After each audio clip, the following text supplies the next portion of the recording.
Hi guys. Hi guys, it's Yulia here, and I know it's been a while since I've posted anything, since I've made a video, but here I am. And this one's going to be interesting for those of you who feel like they're ready to move into teacher training. We'll have a look at how it is similar to teaching, how it is different, and then like just some general ways of slowly but surely moving into teacher training and finding yourself there. Yep, so let's see. So we got two people here. One of them is a trainee, and what she does is she's learning how to teach. So that's her job for now.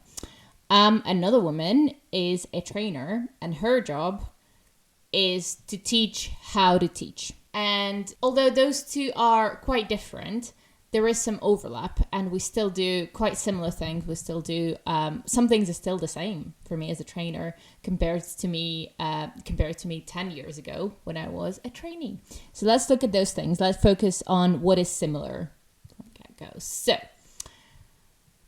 trainees and trainers, lesson planning and teaching, obviously, yes and yes.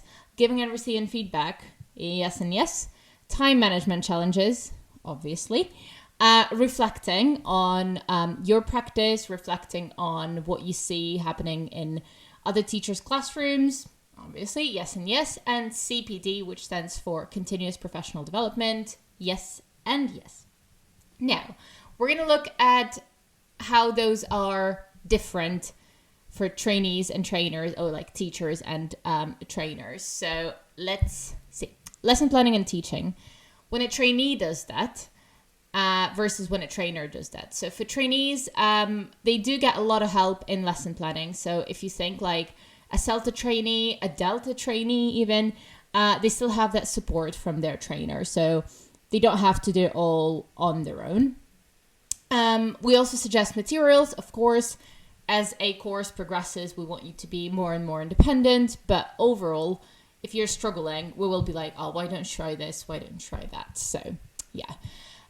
Lessons are observed, and most of the time they're also assessed. For trainers, that's a bit different. We are the ones providing help in lesson planning, so we need to have some ideas up there. We choose and suggest materials. That's why it's good to have like a little library. So we always have like a little library for CELTA lessons, for like, if not specific materials, at least topics, at least some themes, some context that we know might work. So that's another thing to consider. And we are the ones to observe and or assess lessons. At the same time, most of us are still teachers. So on top of that, we also plan and teach lessons or sessions if we're like full CELTA mode, full Delta mode. And that's what I just said. Giving and receiving feedback, again, for a trainee and a trainer. As a trainee, you will provide feedback to students. That's language feedback. That's your content feedback, just your standard stuff. You provide and receive peer feedback. So that's when you watch each other's lessons and you talk about what was happening, what was supposed to be happening. That's your basically a teacher training course norm. Then you receive your tutor's feedback. That hopefully makes you improve and highlights your strengths and weaknesses. On top of that, you provide feedback to tutors, but that's more like course feedback, like what you found useful, what you found worked for you, any suggestions that maybe a center or your tutor should consider going forward, that kind of thing. Okay, now as a trainer, you provide feedback to students, language content feedback, provide feedback to trainees, so that's your lesson feedback, oral or written. That's the feedback we've also discussed. So anything about the course, anything about course delivery, anything about specific input sessions, the way we give feedback. So all of your ideas, that's the feedback that we are receiving. And there's also assessors' feedback. So you know how, like, if you've done a CELTA, for example, you know that, like, on a random Friday or random Monday, random Tuesday, towards the end of the course, there is a person that comes for a day. Sometimes they do it online now as well. So it's not necessarily a person in the room with you, but they ask you about like the course. Are you satisfied with the course? They observe a couple lessons, they observe feedback, but they're not there for you. They're there for your trainers and your tutors. So that's how we get feedback basically. So, and that's also a big part of a course. Now, time management. Trainees, trainers, everyone alike. For trainees, that's because you have some written lesson plans to submit. You got to design some materials, your handouts. Very often, we do suggest a course book, but then we're not always quite happy with what we have there. So, that might need changing. We got your assignments, your written assignments. So all of that needs time, and you need to be super structured in terms of like deadlines and your workflow and stuff. But as a trainer, like us trainers, we have to design materials, sometimes for you, sometimes for us. We need to prepare written feedback. So whatever we tell you, how we also put it in writing, because it's a big part of your portfolio as well. We deal with admin, of which there is probably more than you would think. There's definitely more than I could imagine. And we have to look at your assignments as well. So if there is a deadline, it's not just about you. It's also about us having a look, making sure we have enough time for you to look at it. And then if it's a resub, you have enough time to work on it and resubmit within reasonable time. So, it works both ways kind of thing. Okay, now reflecting. Obviously, you begin as a trainee and then all the way up, you're still reflecting. A big part of the job is reflection.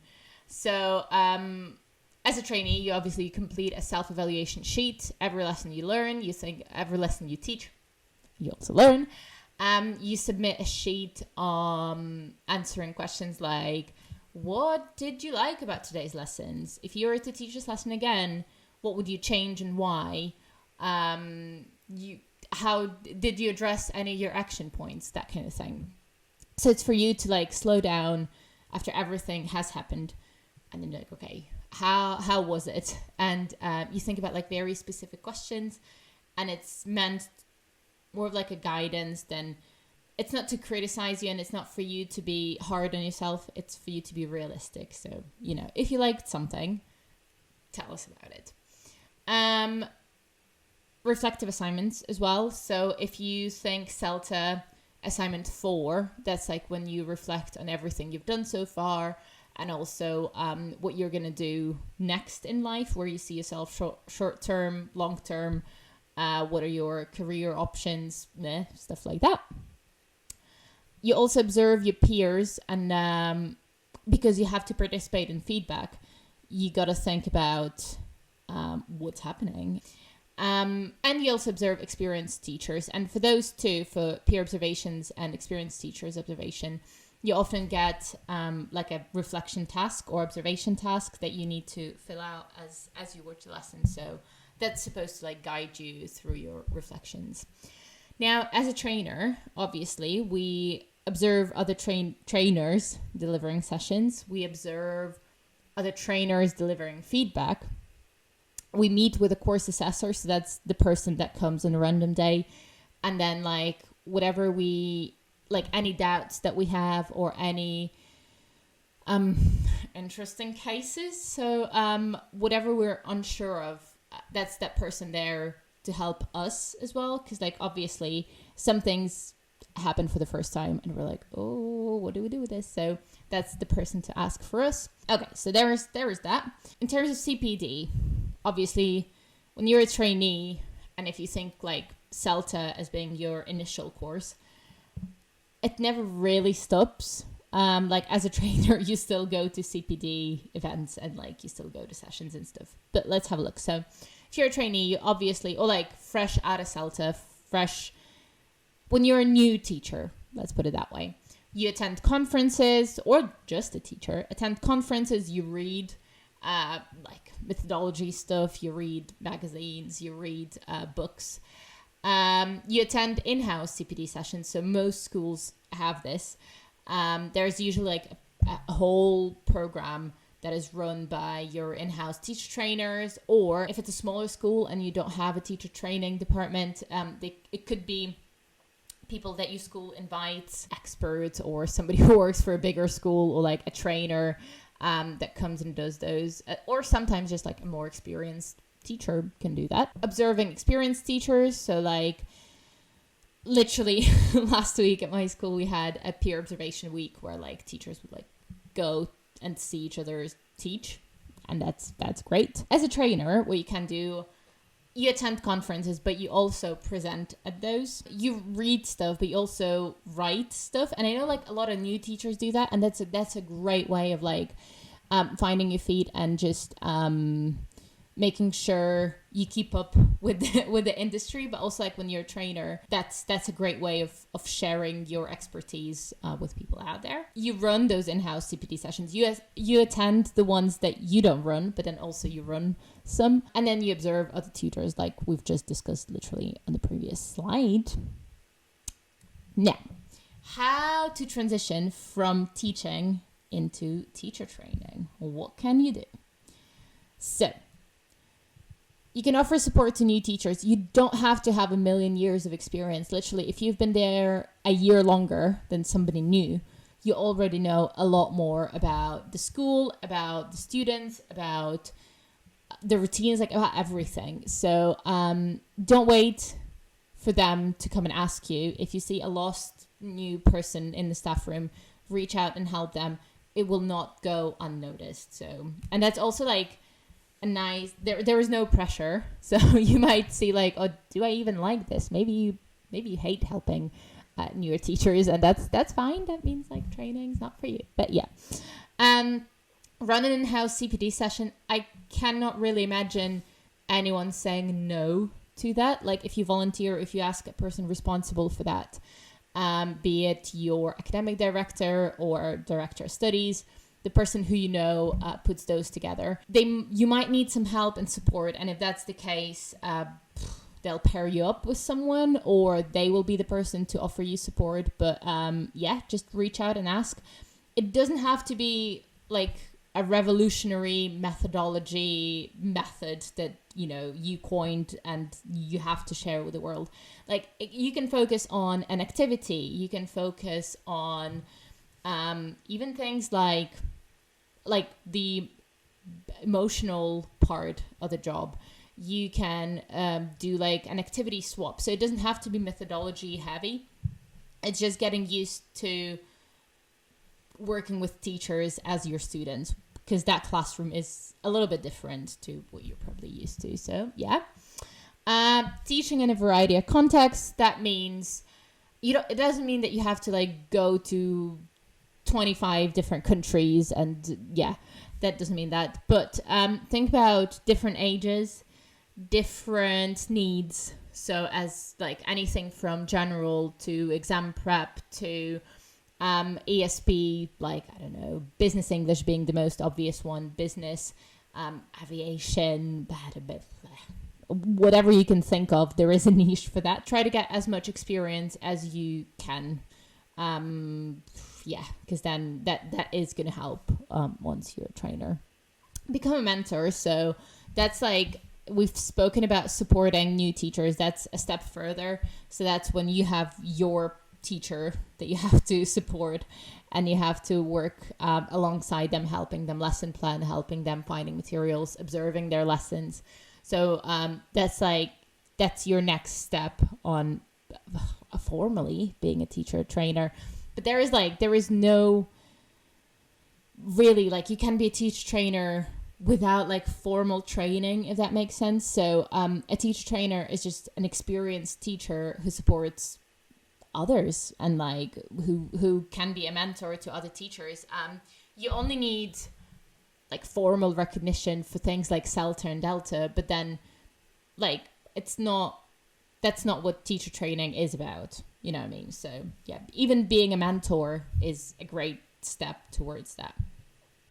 Obviously you will need CELTA is probably not enough, so you will need to do a Delta or a similar qualification for a reason, because then if you will be helping a person to plan their lessons, if they will be asking like, oh, I want to experiment, what can I do? So Delta gives you like, you have a picture that is way wider, and you know a lot more about what you're doing, so puts you in a position to be a trainer. Find a niche.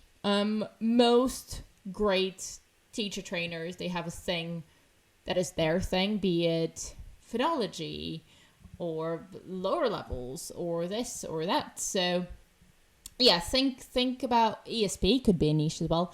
Think about what you really, really like, and then just, sometimes that coincides, if you've done your Delta, sometimes your niche coincides with your module 3, but not necessarily. So yeah. Present conferences. You got to do this. Doesn't matter if it's online, if it's face-to-face, but again, it's just a very different, well, not even classroom, it's just a very different audience if you compare it to your students that you teach on a daily basis. So that's a big part of being a trainer. And you can also run a course. Again, it doesn't have to be like a CELTA, because a lot of schools, bigger schools, they have their own courses like how to teach business English, and it's something that was written by the teachers of that school, by teacher trainers or just more experienced teachers, right? And you can run a course like that, and if you do, you are a teacher trainer basically. Think about, again, once you have your niche, you can run your own course, you can write your own course, and then you can run it. So things like teaching young learners, teaching business English, teaching one-to-ones. So anything that you have a lot of experience in and you feel like you have things to share, make it a course and run it. There will be people interested. Or if it's not a course, at least make it a CPD session. People will be interested. So and that will show you what you can do and how to move forward. Okay, that's basically all I have to say about this. Thank you guys for watching. This was just like a very general overview, so if you have more specific questions, please reach out. That's my Instagram, my YouTube. So in the comments or DM me. If you're interested, I could make maybe a more detailed video of like how I became a trainer to give you an idea of the ways of like practical ways of doing that. But yeah, let me know what you think, and hopefully I'm more consistent now. Fingers crossed. So hopefully I'll see you real soon.